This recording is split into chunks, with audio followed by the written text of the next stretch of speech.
Little did I know when we did a bullying podcast a couple of weeks ago, there would be students listening to it that would have something to tell us about their experiences in the past few years.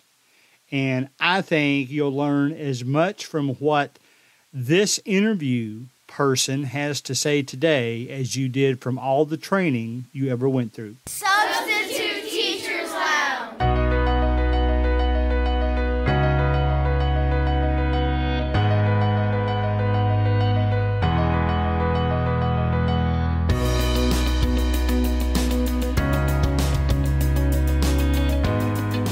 All right, guys, this is an episode I didn't know I'd be doing a couple of weeks ago, but it just so happened we had enough students that listened to the bullying episode that one of them contacted me. I didn't go out and solicit people to talk that have been bullied, but we did have one student, a recently graduated student. I would be a bit too uncomfortable to interview someone that's currently still in the school system because of what issues that may cause.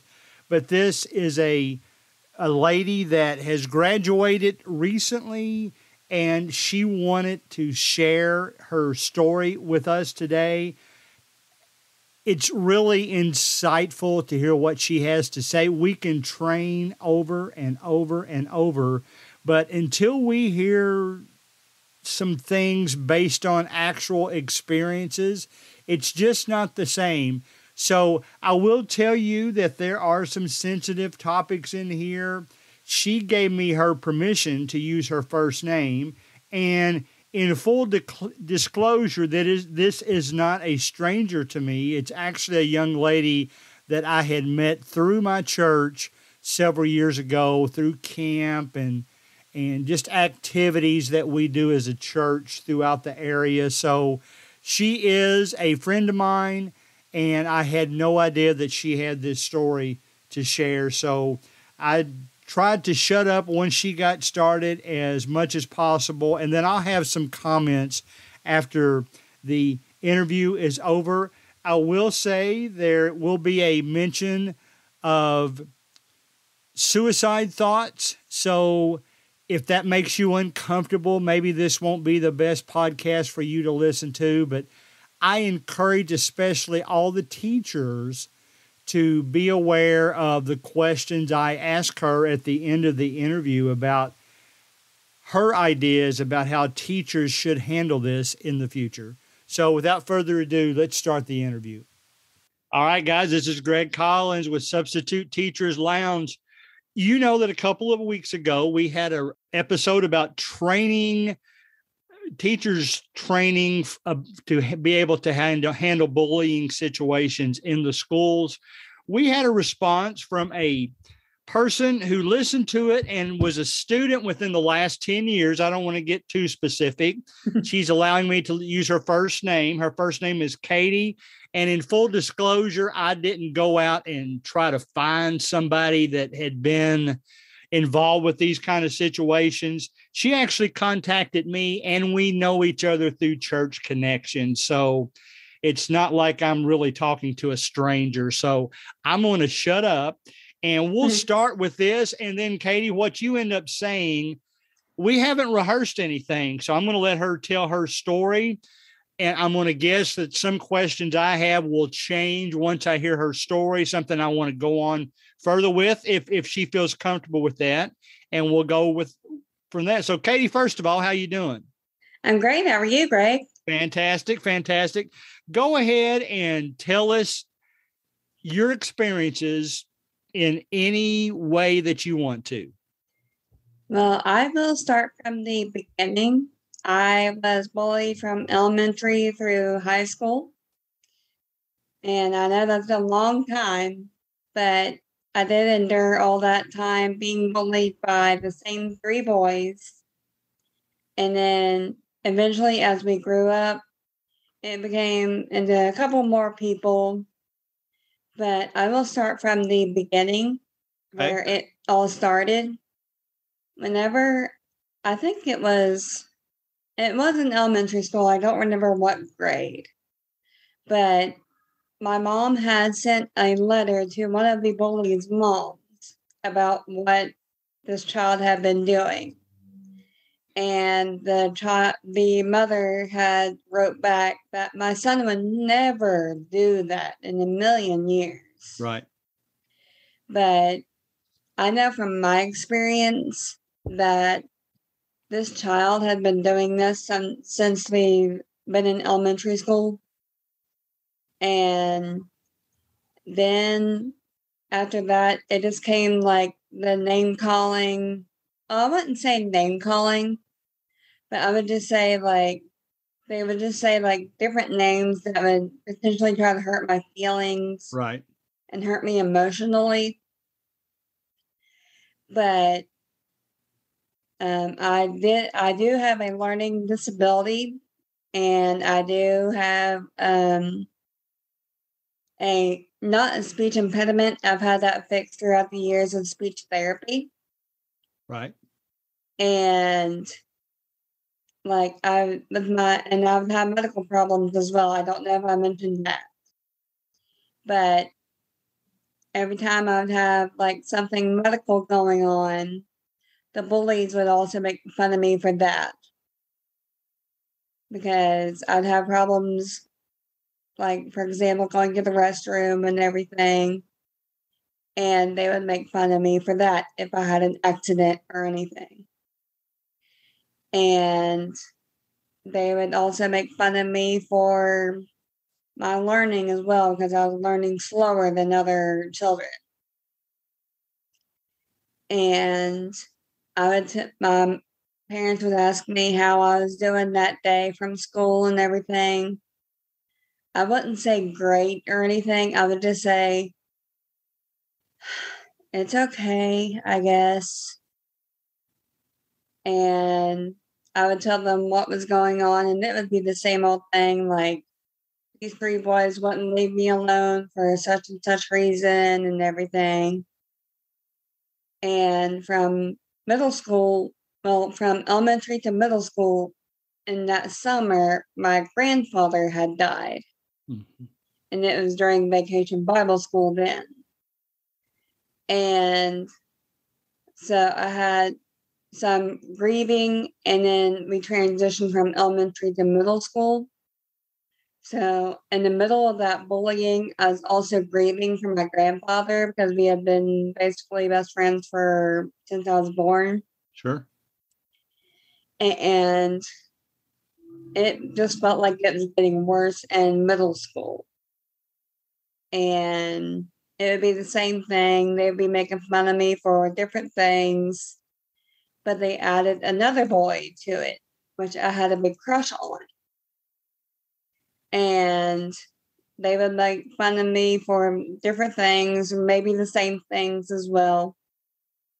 But they would mostly get in my face and yell names, not at me, but just say poop or something like that, and they would yell it right in my face, like get in my face and everything. But where I was also grieving from my grandfather, he was kind of my best friend at that time, and where he passed, I just didn't feel like I had him by my side, aside from my parents. And it was just really hard, because I didn't have many friends to lean on or talk to. And yeah, and it was just really hard. Sure. And from high school then, in freshman year, and it was basically the same thing. I still had this crush on this one boy, but it was the same 4 boys now that was bullying me. And they would end up being in the same school bus as me going home. And they would make fart noises behind me. There would be a couple seats behind me, still making noises, making fun of me, so on and so forth. I had told all the teachers and all the school faculty what was going on. And they would all say, "Oh, boys will be boys. They're just teasing you." or they would just say, "Oh, they just have a crush on you. They're just playing." And to me, I didn't take it as that way because I'm really sensitive and I have really sensitive feelings. And I was still grieving over my grandfather at that time. Right. And my parents and I were just like, no, they're not boys just being boys. They're making fun of me for whatever reason.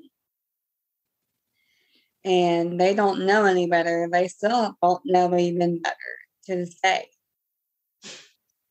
And I'm from either sophomore year or junior year of high school. It had gotten to the point where I wanted to commit suicide. And I still had the bathroom problems from then on. And it was to the point where I just wanted to hang myself in the bathroom. And I had a big bag full of clothes to change into and everything. Can I ask one question since you just made those comments? Did you ever have any kind of counseling or anything while any of this was going on? No, I did not. Okay.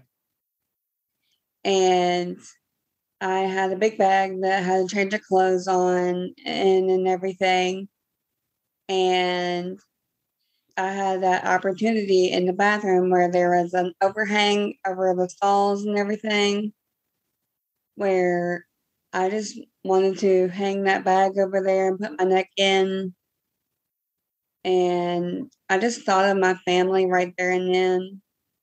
And I thought of a band that I really liked that they were going to be on TV on a channel I don't want to mention because of copyright and everything. Sure. And they had just getting ready to premiere that night. It's okay to mention the band. We just can't play their music. Right. The band is Big Time Rush. Okay. And I've loved them since the very beginning because it's like 4 boys being themselves, everything. And their music and everything really meant a lot to me because it really spoke to me and right. And it just really felt like I really wanted to be best friends with them, essentially. And that's what made me stop doing the suicidal ideation then. Just thinking of my family and some of my friends and church family back in West Virginia. And then Big Time Rush. I was thinking of them because I wanted to watch their show that night. And as soon as I watched their show that night, it made me think, I think I'm really worth something now. Good. Yeah. And then the bullying kept on going on after that. I told the principal after this and all that. And essentially they suspended them for 3 days, I think. Suspended them from the school bus and everything else. But that didn't really help at all. And they just kept on going on and everything. And I think one of the bullies wanted to make me think I was going to go on this date with one of the bullies that asked me out. And I was like, okay, let's go to the movies this weekend. And that essentially never happened. I became so depressed that I never ate, I never drank that weekend, and I never even went to church that weekend. Because I've had that crush since middle school and everything. It's just like, why do I even have a crush on him anyway if he's going to be bullying me and everything? And I was just a shy little girl back then. And I'm still shy, but not as much now. Right. But I'm from now in the future right now, I am writing a devotion, well, two devotionals about what I've been through and how I can teach others to be respectful of each other, Good. what to do in bullying situations, what I've been through, and everything. That's a I don't want to say a great story. Obviously, that's the way you told it. That's a very great story. All of it is unfortunate. I've got some questions for you. You did mention that the administration did suspend the boys for a while. What I want to do now is just ask you about inside the classroom. Do you think the teachers, or not necessarily all of them, were the teachers aware that something was going on when it was in the classroom? And if so, what was their practice? I told you before we started that teachers train about bullying. It's like an hour and a half worth of training. Right. But we never know what to do unless we're actually faced with that situation. So in the classroom, how did your teachers try to address it, if at all? Very few tried to address it at all. You think they were scared? I think they were. And back then, they probably didn't know what to do in that situation because they probably knew the same three boys. They're troublemakers. They know the moms and everything. They know what's going on. But they just didn't. I don't know if they wanted to do something or if they tried to, but the principal didn't let them. But yeah, I honestly don't know. Okay. They assumed then they didn't try to do anything as simple as just seating charts or anything like that? No. Okay. Do you know, were those same boys, were they bullying anyone else? No. Okay. All right. I assume it was more. Now, I've always been one that, mental things bother me more than physical things. But Right. Did the bullying ever get physical? Or is it No. mainly just mental anguish type things? It's mental anguish mostly. Okay. All right. Now this is going to be a tough question. Can you think of anything that you would say to teachers right now? I wish you would have tried this when I was in that situation. I know that's a tough question. Right. I really wish that they would have paid attention more in the hallways and paid more attention of like, okay, this person may be a troublemaker, but they've been bullying this little girl all this time. We need to get to the bottom of this and figure out why they're bullying her. Did most of the bullying occur outside the classroom, like in the hallway? Yes. Okay. So that would be, we've talked about that on our show before about how teachers and of course substitute teachers should hang out in the hallways between classes before school. Right. To address things like that. So I'm glad you said that. Yeah. But I also wish that they wouldn't say the phrases like, oh, boys will be boys. Right. I knew you were going to say that. Yeah, I agree. And I wish they wouldn't say, oh, they're just teasing you because they like you and everything. I wish really they would listen more and pay attention more as to what's going on instead of paying attention to everything else. Like, instead of paying attention to, like, who's in the classroom, who's not there, and everything else. Yeah. Okay. Yeah, that's good. No, that was a great story. You obviously something, it's, in my opinion, it's not that teachers don't want to do something. It's just a lot of times, I think when we're faced with that situation, it makes us uncomfortable too. We don't know how to approach it. And of course, it's not just boys. There's some girls that could be bullies too. And we've got to watch for all of that. Any words of encouragement Anything you want to add before we get out of here? I mean, we are not perfect in today's society, but we've got to start learning about respecting one another and being kind to one another. Right. Especially whenever it comes to someone being bullied, we've got to listen, got to pay attention to what's going on, and really help other people out with a bullying situation or any kind of situation that someone is being disrespectful towards one another. That's good. I like that very much. You know, I can sit here in this podcast and talk as much as I want to, but until we hear real stories about people that were affected, we don't really have any experience to fall back on. So it's always helpful for us to hear stories like yours. Right. All right. So, Katie, we really appreciate you being with us here today. And hopefully those of us that are substitute teachers and teachers can learn from this, and we can all grow together and cut it out as much as possible. Exactly. All right. You have a good day, okay? All right. You too. All right. You too. So, guys, there you have it. That was the interview with Katie. The thoughts that come to my mind, you know, especially when I ask her what she would say to teachers, I know I have actually made comments, you know, in thinking they were jokingly about flirting or things like that.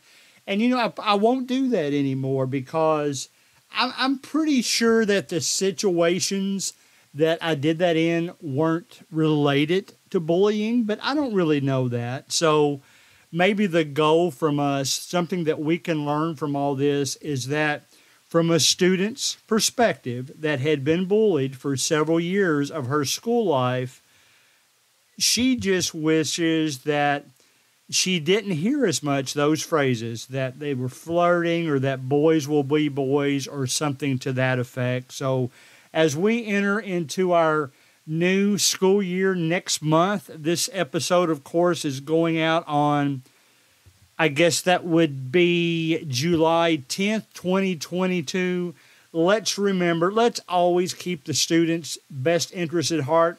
I talk all the time about standing out in the hallway, don't stay in the rooms, and having that presence out in the hallway, I think, as she said, will help the situation too. So hope you enjoyed that interview. Hope you learned from the interview. And as I said, hearing from somebody that had actually experienced it will always be better than going through a training video. So best of luck to you in that regard as we enter into the new school year.